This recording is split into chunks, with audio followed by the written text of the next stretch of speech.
So it's my pleasure to have here Luca Ratti from University of Helsinki, where he is a postdoc now, and previously he was doing his PhD at Politecnico di Milano, and now he will talk about deep neural networks for inverse problem with pseudodifferential operators. Thanks. Thank you very much. Thank you for the organization, and thank you everyone for joining this seminar. So of course, I don't know how it works in general, but feel free to stop me if you can unmute in any moment for any question. So the talk today is going to be about this recent project we have been working on, and actually quite recently, I guess few weeks ago, we published a preprint with basically the same name of this talk, so you can easily find it if you are curious to see something more. So the team of collaborators who work on this project is shared between University of Helsinki and Università di Modena. So you can see there are Tatiana Bubba, who already gave a seminar some weeks ago here in this MaLGa seminar, and then Professor Lassas and Siltanen. And in Modena, there is Mathilde Garinier, who is a PhD student there, and Professor Marco Prato. So if I have time to go through everything, I guess so. This is somehow the plan of my talk. So first of all, I would like to introduce a little bit the idea of this project, starting actually with the motivation, the application that inspired everything. Then I will recall some preliminary results that are useful for the rest of the talk. And then here, there is going to be the key point, the convolutional neural network interpretation of iterative soft thresholding algorithm. So the point where neural networks meet the classical algorithm for sparsity-promoting regularization in inverse problems. And this is going to inspire this new architecture of neural network that I'm going to propose here. And then, of course, results and conclusion. So let's start from the beginning. As I said, everything is inspired actually by an application. So let's start from the application. The application is very well known, of course. It's limited angle computed tomography. I will go very quickly describing a little bit what is this problem, mainly because there are a lot of pictures. So it's a good point to start from this. It's not like a hard start with new thing. So let's go through a little bit computed tomography. So basically, mathematically, it's simply the problem of inverting the Radon transform. So you have an object, and in particular, you want to have an image of an object, and in particular of its attenuation property with X-ray. So what you do is that you illuminate this object using an X-ray source, and you record the line integral of along these rays on a detector in the end. Then you rotate the source, and for each position, for each angle, if you want, of this X-ray source, you have one measurement. You collect all those measurements, creating what is called the sinogram of the internal object, or mathematically, it's simply a Radon transform. So this kind of transform. And you want to reconstruct, the problem of computed tomography is to reconstruct U, knowing its Radon transform. Maybe with some noise, of course, everything that happens in reality, you have some noise on your measurements. So this is extremely well known. What I wanted to recall before going on is a little bit of regularity or some properties, let's say, of this operator. The Radon transform is actually a Fourier integral operator of order -1/2. This is something I will explain later on. And the normal operator R transpose R is going to be extremely important for our for this project. Is an elliptic pseudo-differential operator and actually can be represented using a kernel. So it's a convolutional kernel operator with this kind of kernel. So applying this operator on a function is equivalent to do a convolution with this kind of kernel, in a sense. But of course, the details will come after, just to recall a little bit of properties of this operator. What is limited angle tomography? The idea is that you restrict your sinogram. You suppose you don't have the full sinogram, so sorry, you don't have the image of your object from all the angles, so you cannot move this X-ray source all around the object, but just in a limited portion of the angles. So what you get is that you have a limited wedge of angles, and this is called the limited angle random transform or limited angle tomography problem. So in this case, the operator is still a convolutional operator, but the kernel is something like this, and in particular, you don't have any more the smoothness properties that you had before because you have an indicator function here in your kernel. So in a sense, the limited angle tomography is a more complicated problem because of this loss of regularity in the kernel. But still, this operator is what is called the Fourier integral operator of order -1. And let me just show you with a picture the problem of ill-posedness of this problem. So actually, the problem here, when you restrict the wedge of angles, is not that you miss uniqueness of your solution. I mean, in principle, you should still have uniqueness if you want to invert the random transform. Even if you have a small wedge of angles, you still have uniqueness if you have a continuous range of angles. But the problem is that when you remove some angles, the stability of the problem is affected.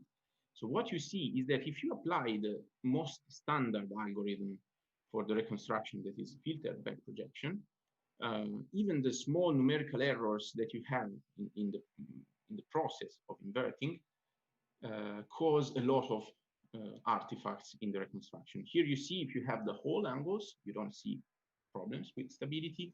But if you start removing some angles, so you go to 60 degrees instead of 90, what you see is that these kind of artifacts appear. Those are called striking artifacts. You see they go in the line. If you remove more angles, you see what happens. So they follow the line of the missing wedge. There is a lot of microlocal description of what happens here. But still, I just wanted to visualize the instability of the problem that get worse and worse in the limited angle case. So why is it important to work on limited angle? Of course, because there are some applications where you cannot take images all around an object. You have just some physical limitations to the angles that you can image. This is an example in breast imaging, or another example in luggage control, for example, where you probably could have access to the object in all directions, but for the purposes of time, you don't want to go around the object and take pictures all around. Or another very clever application is actually in dental imaging. This is a project that they had in the University of, in collaboration with the University of Helsinki, where you were able to reprogram, recode this machine for dental imaging to have just an image of one tooth. But of course, the limitation, the physical limitation of the system, so this system was not meant to have images for a single tooth. So the result was that they were able to do imaging of a single tooth, but on some limited wedge of angles. So it happens to have this problem. But let's see how this motivates our problem. So let's go a little more with a little more of generality from the limited angle random transform to a general inverse problems. A general inverse problem. So what we would like to work with is a linear inverse problem. As you see, a problem, we have this linear operator A ranging from a Hilbert space to another Hilbert space, super general by now. If you consider the limited angle random transform, for example, from L2 of a domain in R2 to a space of sinograms, you obtain again the limited angle CT problem. So this is a more general formulation of the problem before. And what we have are some noisy measurements. So we have, for example, the random transform of a picture plus some noise, and we want to go back to the original picture. This is the first key ingredient. Second ingredient, sparsity promotion. So we all know that since this problem is stable, regularization is something important, and a very common choice is to use this kind of sparsity promoting regularization. So it means that you look for, instead of looking for the true object, you look for the solution of a minimization problem, where you, so the complication here is that we introduce an orthogonal basis, and instead of looking for U, we look for W, that is the vector of the components of U represented in the basis that we have introduced. So we have this,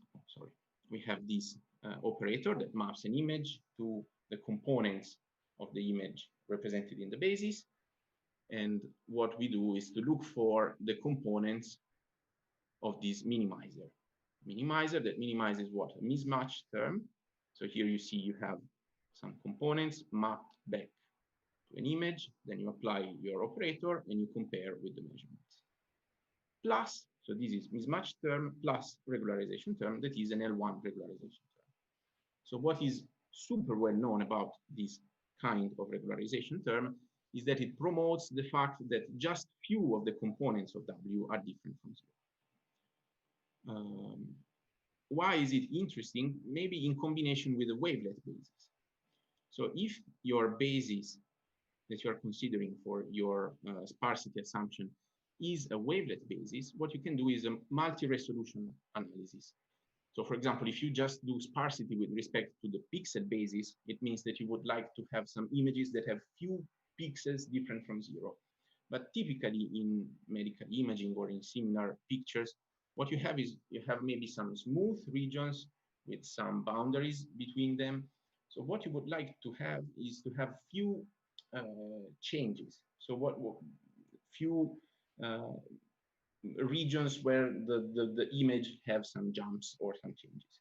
So this can be done by promoting sparsity with respect to a multi-resolution basis. For example, if you have just few levels of multi-resolution, it means that there is a certain level where you don't have any detail.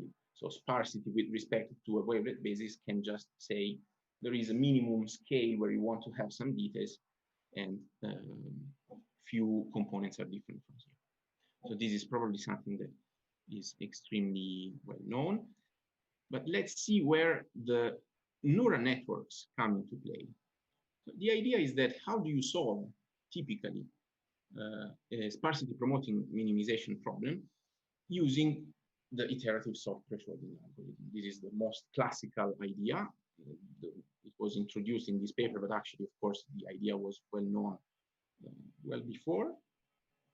What you do is just you start from a guess and you update it by using, this is the gradient of the mismatch term with a step length, and then you use the proximal operator of the L1 norm term. So it's something extremely well known, but the idea, no, of course, you can interpret if you just fix a maximum number of iterations, you do n iterations of this algorithm, then you have a map that takes your measurements and gives you back the last iteration that is, in a sense, a candidate solution for the inverse problem. But you can imagine this map as a deep neural network. Why? Because in a sense, all of these iterations can be seen as one layer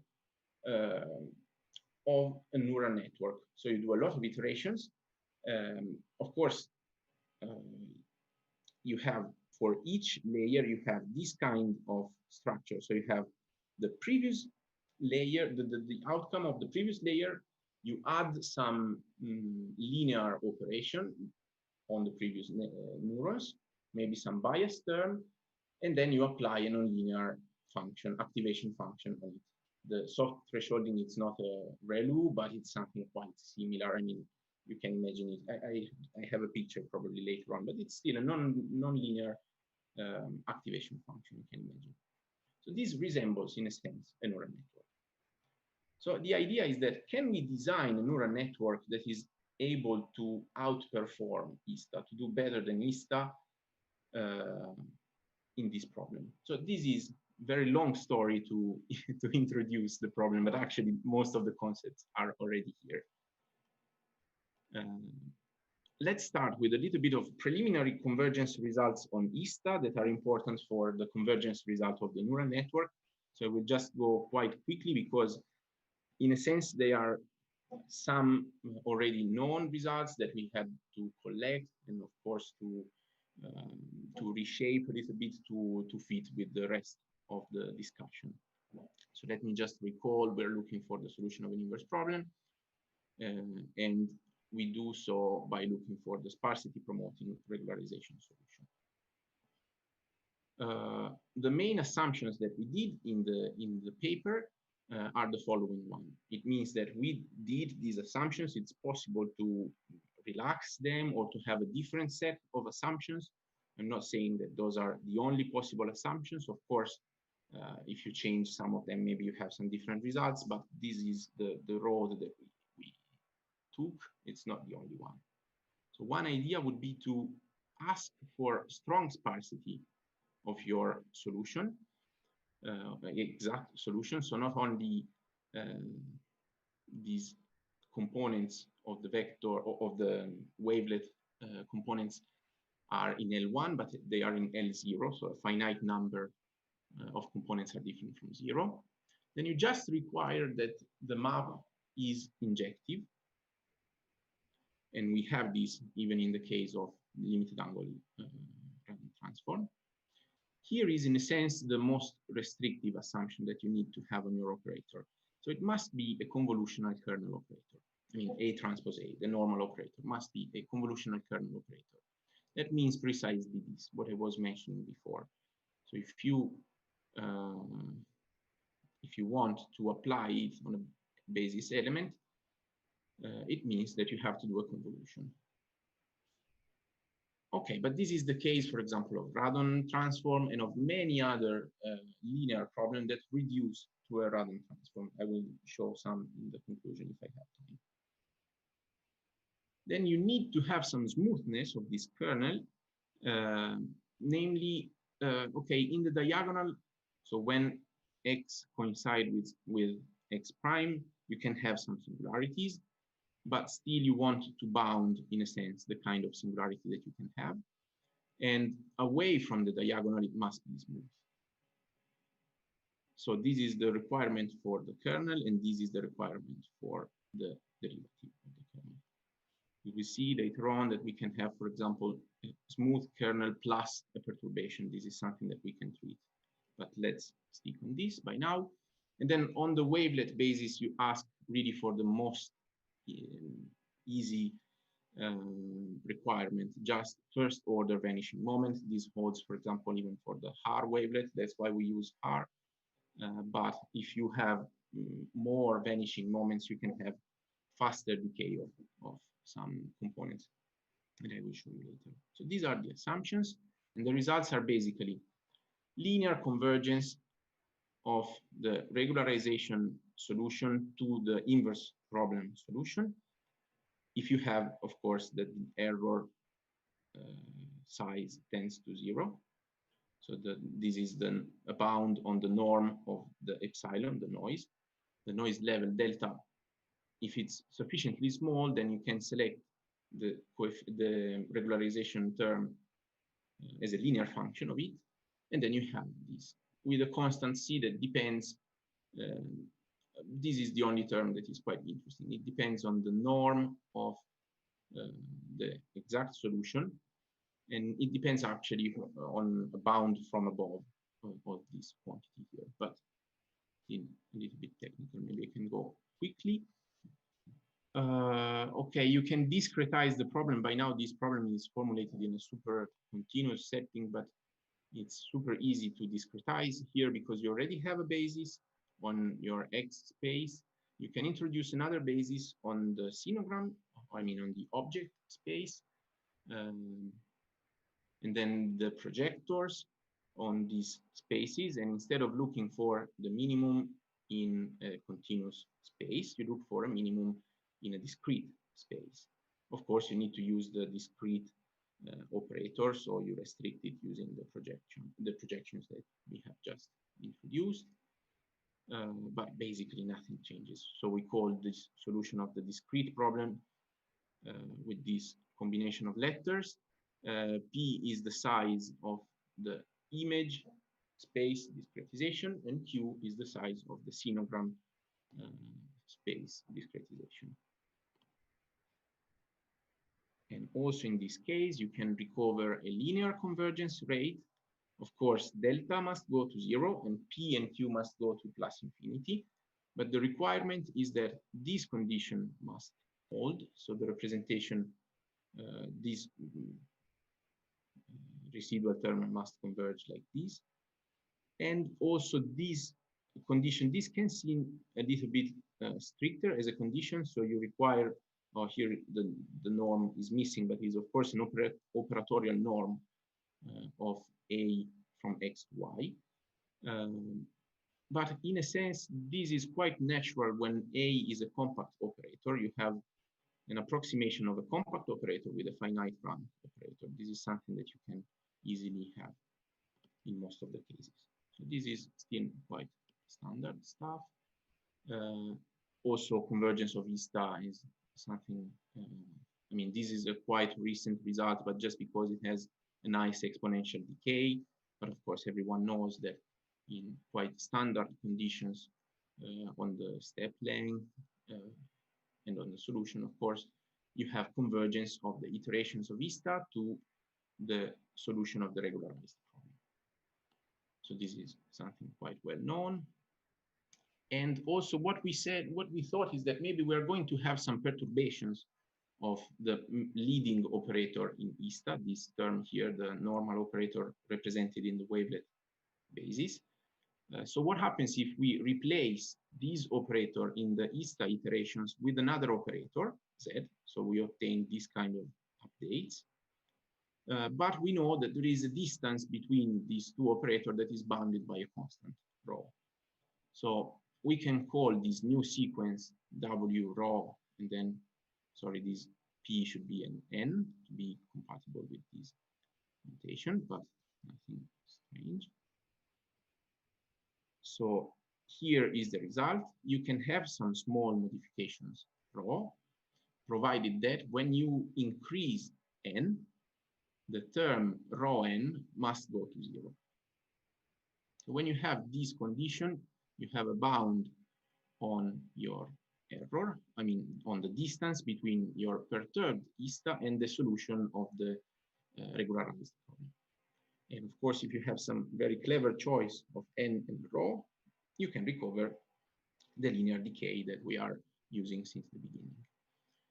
The idea is that you can collect all these results in a large estimate where you have just, I mean, these are all the assumptions that I introduced by now, and you just bound the distance between the nth iteration of perturbed ISTA and the exact solution of your inverse problem with this kind of linear decay.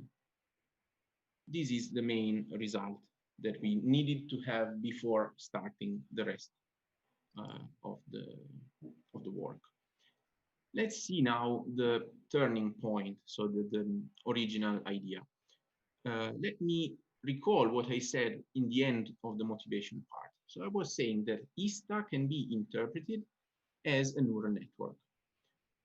Why? Because here I replaced this operator with, let's say, a matrix here, K. So at each iteration, I can imagine that each iteration is a layer where I do this kind of operation. So it's like a residual or recurrent neural network. So I work with the outcome of the previous layer. I do some linear operations. I add a bias term, and then I do this kind of nonlinear activation function. What I can do is, for example, I start by fixing the bias vectors to what is prescribed by ISTA. why do we fix these parameters and we don't learn? Because here is the point where the information enters the network. So the data M enter the network from the bias term. So we can imagine to learn maybe something a little bit also in the bias term, but it's actually the point where all the information is coming to the network. So I fix it to what is prescribed by ISTA. But then I can imagine that this matrix here can be learned instead of fixed to what ISTA would do. So we collect all the parameters, all the entries of these matrices in each iteration in what you can imagine a super long vector where you collect all these matrices for each iteration. And for each parameter, you can define a map that takes the measurements and gives you back the result of n iterations of this network, let's say, and layers of a network. Of course, there is a choice of parameters, theta 0, where you select all these elements in the matrices exactly equivalent to the elements of the matrix representation of this operator, A transpose A. So the result is that for this choice of parameter theta 0, you exactly replicate ISTA. But this is not something new, of course. This is something well known from, for example, this seminal paper in 2010. But the problem here is that we really have a lot of parameters to be learned. So all of these entries in a matrix are extremely, they are a lot. Of course, there have been some improvements. For example, recently they used some convolutional neural network, but not, sorry, not on ISTA, more directly on the filtered back propagation problem, so in a different perspective. So our idea is that actually it is possible to interpret each iteration of ISTA as a convolutional layer. So we have a huge saving of coefficients by interpreting each layer not as a matrix applied to a vector, but as a convolutional layer. To do so, the multi-resolution analysis is extremely important. So I think I have too many details here on the wavelet basis. Let me just tell you the key message is that you can interpret your layer as a convolutional layer of a neural network by using the structure of the wavelet basis that is in particular a multi-resolution basis. So you can imagine that it's extremely natural in the vector containing all the components of your wavelet transform to identify some subbands, what are called the subbands.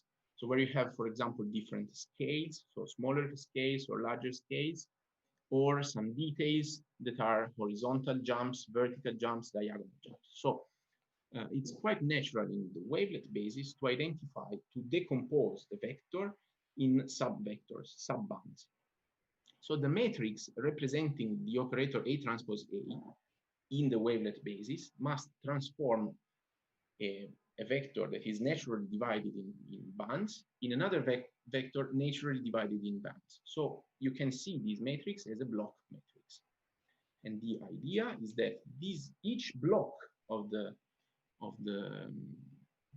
this matrix can be represented using convolutions. Here is the nightmare formula. And of course, I'm not going to describe, I guess, in any detail this formula, apart of the fact that this on the left-hand side is the block, one of the blocks of the block matrix representing A transpose A applied to a vector. And what you can do is to, instead of doing this matrix times vector operation, what you can do is to do this kind of operations that are basically downscaling and upscaling. I'm going to show you in the next slide, and discrete convolution with some kernels, this k tilde, that can be pre-computed using this formula. So you can pre-compute it before, they just depend on the wavelet basis that you decide. You can pre-compute it and then use these formulas that are simply an application. Oh yes, I have the description here. So what you do is to upsample or downsample and then do convolutions.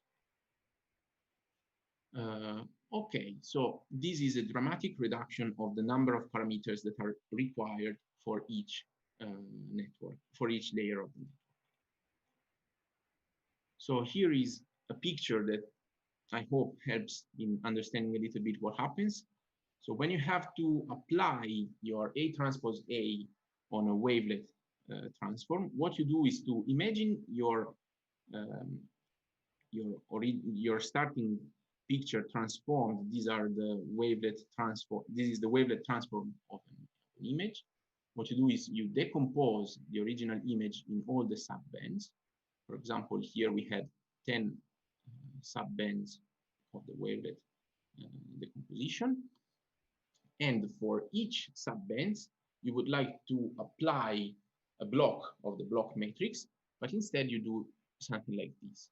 You do convolution with a kernel and then downsampling to obtain one of these small squares, or you directly do convolution if the size is already correct, or you do upsampling with some, and then do convolution with some larger filters to obtain these large pieces of the final, the result of the application of A transpose A.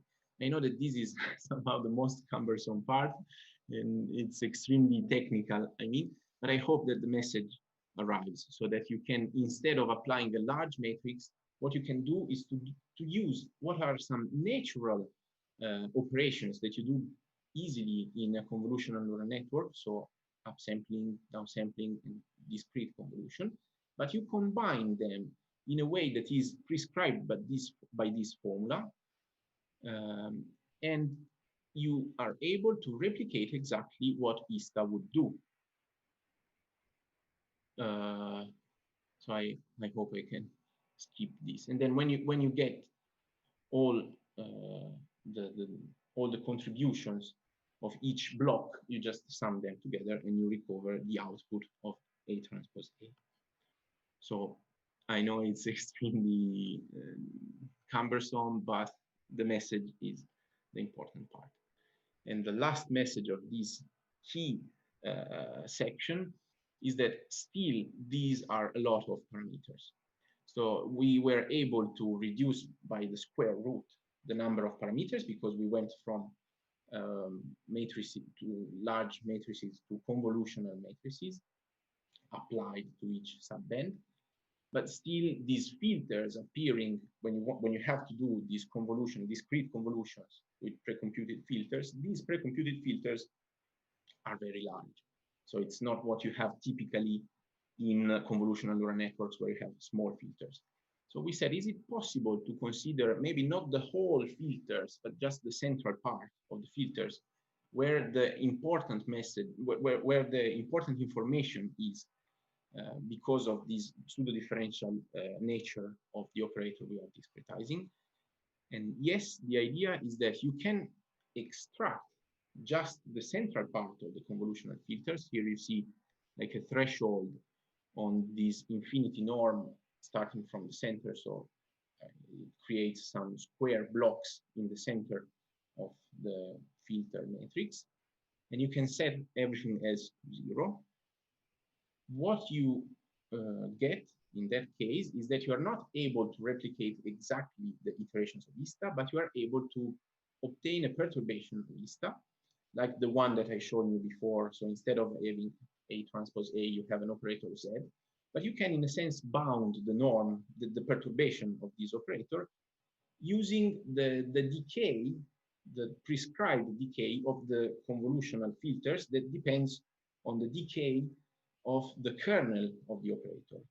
So the assumptions of the pseudo-differential nature of this operator, so the decay of this operator away from the center, away from the diagonal, precisely helps us in getting this result here. So a decay of the components that simply tells us that you can neglect the far components of the kernels.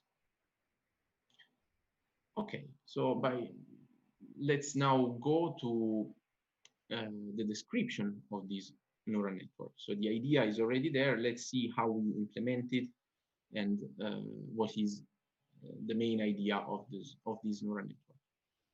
So we called it Pseudonet because it's it's suited to precisely learn a pseudo-differential operator. Let me show you how.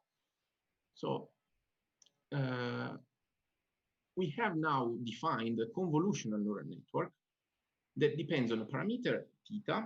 And again, the parameter theta previously was storing all the elements of these large matrices. Now you can imagine that it stores all the elements in the convolutional filters of the convolutional representation of the operator A transpose A, but with this threshold theta, tau, that is just the size of the square inside the convolutional kernel that we want to fix. So in a sense, this convolutional neural network, it's even hard to be described, but what it does is that in this term here, we just summarize the linear operator that I described before, that is a composition of wavelet decomposition, upsampling, downsampling, and discrete convolution. It's still a linear operator, and it's summarized like this, and all the parameters involved in that operator are stored in the large vector of all the parameters. Of course, they are less than before. And then you can also imagine that lambda and L can be some hyperparameters, or some learnable parameters, sorry. So what happens if we try to learn this parameter theta instead of just setting them to the values of ISTA? The idea is that we can do something better than ISTA. Because of course the network can again learn the same parameters of ISTA, but maybe it can learn something better. Why is there room for improvement? Of course, because there is some numerical error in the discretization of the operator A transpose A, and this can be reduced, or some model errors that can be treated by a correction in the central elements of these convolutional filters. Or maybe it can provide a slightly modification of the basis that we are using. This is more theoretical, but it can still improve the representation of our original image, correcting in a sense, again, the central elements of these convolutional kernels. So it's possible that this network that does exactly the same that ISTA would do, but learns these convolutional filters, can do something better. And the idea is that we can apply actually this idea not only in the case where A transpose A is a pseudo-differential operator, so where the information is really concentrated in the center, everything is concentrated in the center of the kernels, but we can also do that when we want to learn something that is K0 plus K1, where K0 is something that we imagine to already know, so something like A transpose A, and K1 is a correction that we want to add. So we learn a pseudo-differential correction to an operator that we know. So this is the basic idea of the application of Pseudonet, even in the case of the limited angle radon transform that is not a pseudo-differential operator. So you learn a pseudo-differential correction to a known operator. This is an image that I hope can explain this idea of correcting the central, correcting and giving a correction K1 to a known operator.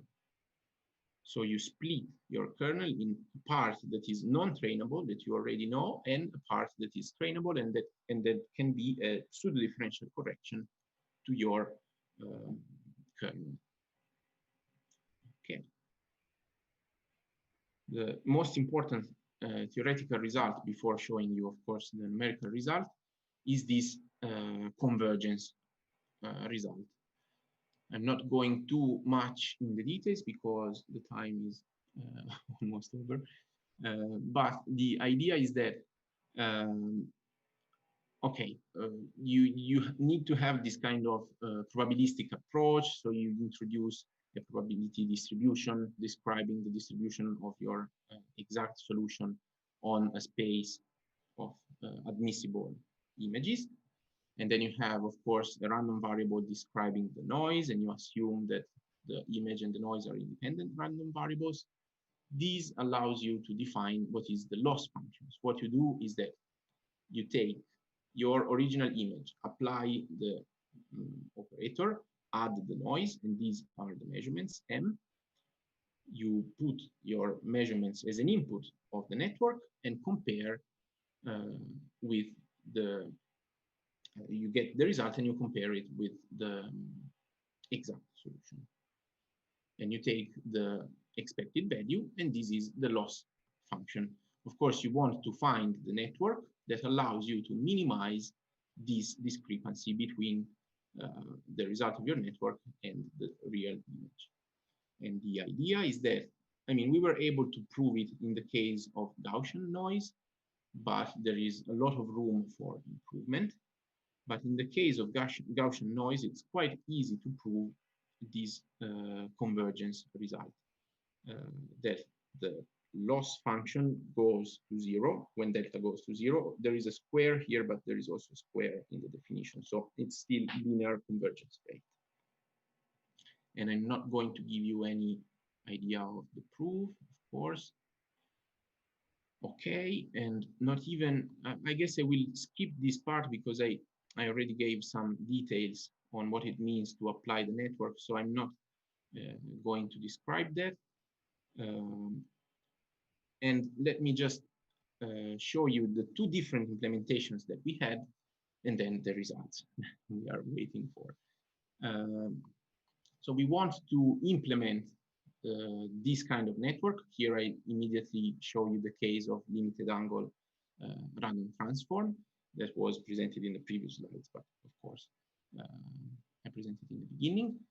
So in a sense, this network is quite easy to be implemented because we already know the bias vectors that we want to have, and we know precisely the structure. But the hard part is to implement this linear operator that, as I told you, contains a lot of operations that are supernatural, like upsampling, downsampling, and discrete convolution.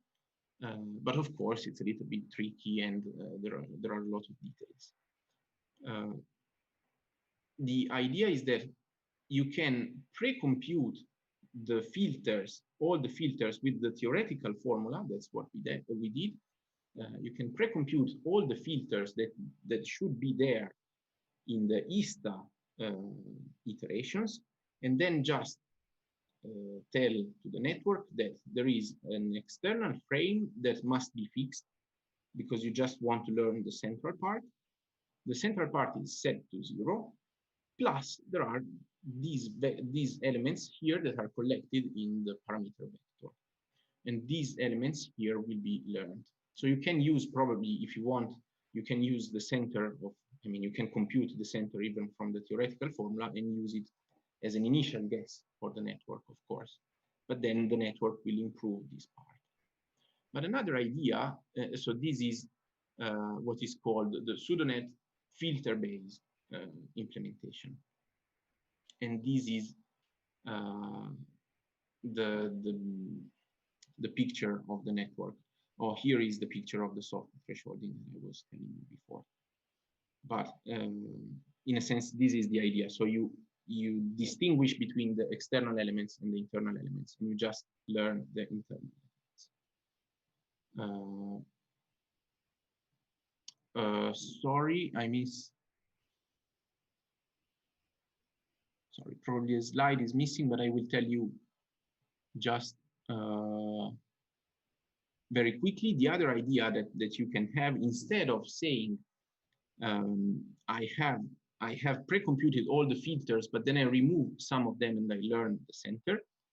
What you can do is just to say, I know completely from the beginning all the filters, and I just want to learn some additional elements in the center. But instead of computing the filters, that is something extremely, a very long offline computation that you have to do before training the network, what you can do is to replace the convolutional representation of ISTA with the original representation of ISTA, using, of course, the operator, the radon operator that is implemented even in a matrix-less or matrix-free approach.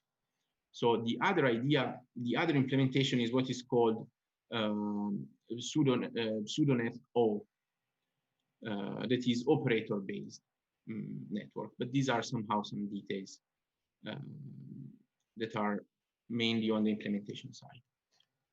Okay, so let's go to the results.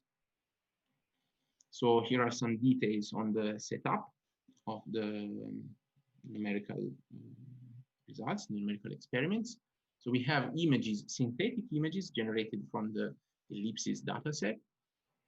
By now, I mean, we have also the results with the 256, of course, but the ones that I'm showing you here are the 128 times 128. We use 10,000 images for training, and then the rest are for validation and testing. Missing wedge 60 degrees. Okay, so here are the technical details for the network. Here is the original image that we want to recover. This is what standard algorithm FBP would do. Here you see the striking artifacts, of course. Here is what ISTA would do. And here is what the network does in the operator formulation. I mean, there is no big difference in the operator or in the filter-based implementation. So this is one result. Let me show you another result with these ellipse, for example. This is what filtered back projection would do, ISTA, and then the best of our network. So you saw appearing here this plus or not. This is another technical detail where you enforce some positivity, the positivity of some parameters that should be positive in theory, but actually in numerics it works better if you allow them to be positive or negative. But it's, again, some smaller, finer details. Those are the numbers for the ones expert in, in these kind of similarity indexes. And you can see the results here, of course, averaged. Okay, let me jump to the conclusion because it's time to end the talk. I hope that the most important messages are have arrived to you, because I mean, I know that in some part it's quite complicated to describe all the details of the network, but the message is if you combine together standard algorithms like ISTA, wavelet multi-resolution analysis, you can get something that resembles the structure of a convolutional neural network. And this can inspire you the idea of a novel architecture of neural network that is almost completely interpretable, because you do the operations that are typical in convolutional neural networks, but you do them with a precise order and structure that is precisely designed to replicate what ISTA would do or what classical algorithms would do. And then you are able to outperform that, but you can use the classical result to prove convergence, theoretical convergence result. So you have the benefits of variational techniques and data-driven techniques. So these are the take-home messages. Future perspective, of course, here generalization is missing. Actually, we have already worked on that, but still we are trying to improve a little bit the results, because of course we don't want to have exponential growing constant in the generalization problem. So here I just show you the results with the optimal network, but there are some convergence results also with the trained network. And then of course we would like to move to real data. So by now, actually now training, now it's already working on this size of images, but we want to see what happens if we have realistically smaller wedges of angles. And of course, what we can do is to change the loss function of something extremely fine, like hyperparameter optimization. And then still there is some theoretical work to be done to extend these from the application of limited angle radon transform to a wider range of applications. But by now, I think that that's all. And thank you for your attention. Thank you, Luca. Thank you very much for the very nice talk. So, are there any questions? Everybody should be allowed to unmute themselves if you want to ask questions. Yeah, I was curious. Thanks for the talk. I was curious about I didn't understand the theoretical result. I didn't understand. I mean, if I understand you, the neural network are defined through an iteration, yes, a recursion, but I don't see the recursion in this result, and I got confused. Where is the recursion? You say convergence. Convergence with respect to what? Where is the architecture coming in this picture? I understand you assume you have infinite data, infinitely many inverse problems you can learn from. I believe that's where those expectations are coming in, but I still don't understand where is the network parameter that you show. You know, in ISTA you have this number of iterations, so maybe I'm a bit lost. Perhaps, you know, I don't know what's tau. Maybe it's tau. No, I know there are a lot of parameters appearing, of course, and it's I guess quite confusing. The idea is that this convergence result implies that also the number of layers goes to infinity. So in a sense, the number of layers n is not a parameter here inside the vector of the parameters, but this vector collects all the parameters in the n iterations. So it gets, of course, larger. But should I think of, maybe you just said it, should I think of theta as made of n parameters, or should I think of theta made of infinitely many layers and infinitely many parameters? It's not n, it's n times some number of parameters that you have in each layer, but it's a finite number, but it goes to infinity in the convergence result. So theta star depends on n parameters or not? Theta collects more than n parameters. It's like, I mean, n layers. No, it doesn't depend precisely on n. Yeah, I'm curious where. Okay, I wasn't understanding the question. Yeah. Okay. It does not depend on n as a parameter. N is not a parameter inside theta. I hope that I understood the question. No, but I also... Because I mean, I guess what I'm trying to say is that I would expect the results for delta is 0. There is no noise. And you can still ask if the network will converge to the solution or something. So I'm a bit confused because here there is no parameter of the network appearing in the result. So I see. I don't see what's going on. I don't know how to interpret this result because it's convergence with respect to the noise, but it's all hidden in f theta tau, and I'm struggling to understand what this means because there is no algorithmic choice. I don't that I have to make in the network to make this happen. So I'm a bit confused how to interpret this. I probably see the point. So in this case, everything is connected. So so if you reduce delta, you must increase n. So it's not. We haven't investigated the case where you have 0 noise, and you just let n go to infinity and see what happens in the noise free case. Everything is here connected. But what happens when n goes to infinity is that the size of theta grows, and this can be done because I mean, the formulation of this problem is in an infinite dimension setting. This is probably yeah. Okay. Of course, okay. It can be I mean, long and technical, I guess. But okay. No, I see the point. I see the point. Probably a different formulation can help because, of course, I mean, this is let's say the first project we did moving to the direction of data-driven algorithms. So of course we have a lot to learn from the community, not to how to. The difficult part is not only to prove these results, but actually to understand what you want to prove in the beginning, because it's in the same, it can be extremely confusing. I'm sorry for the people more expert. I'm just trying to understand. Yeah, thanks. Thank you. Okay, are there any other questions?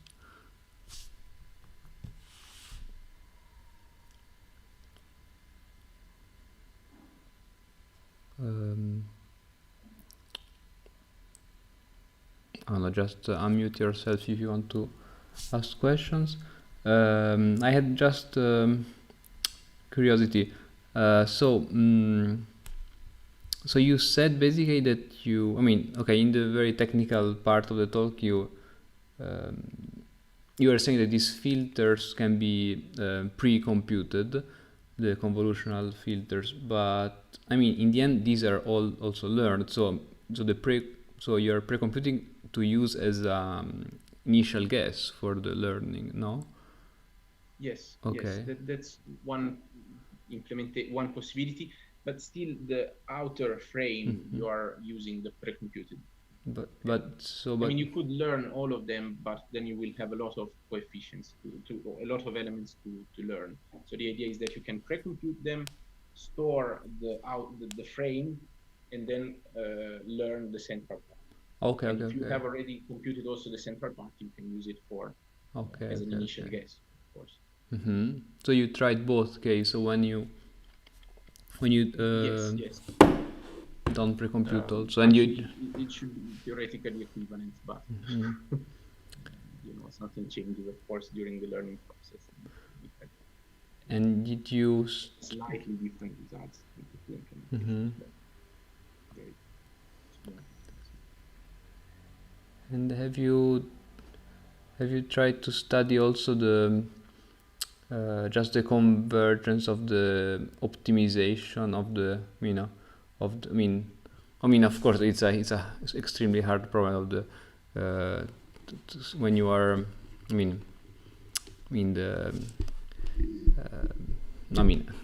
just when you are doing the learning in the learning process, if you are getting to the close to, if you have any properties of the minimum or I don't know, or something like that. I mean, it is, I guess, yes, it's of course, this is.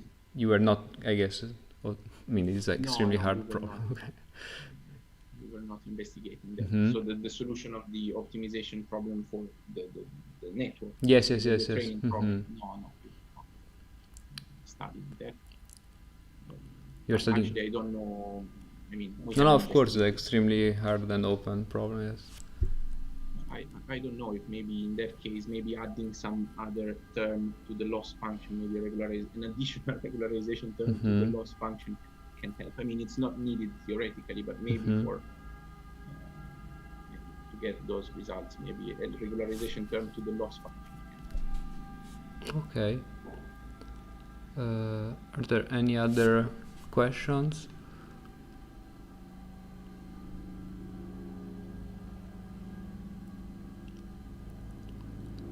So actually there was a question from YouTube, but not very related. I mean, I don't know, just asking if there is any idea how to bridge calculus of variation and machine learning, but doesn't seem very related to this problem. So I think I'm sorry, but I don't know.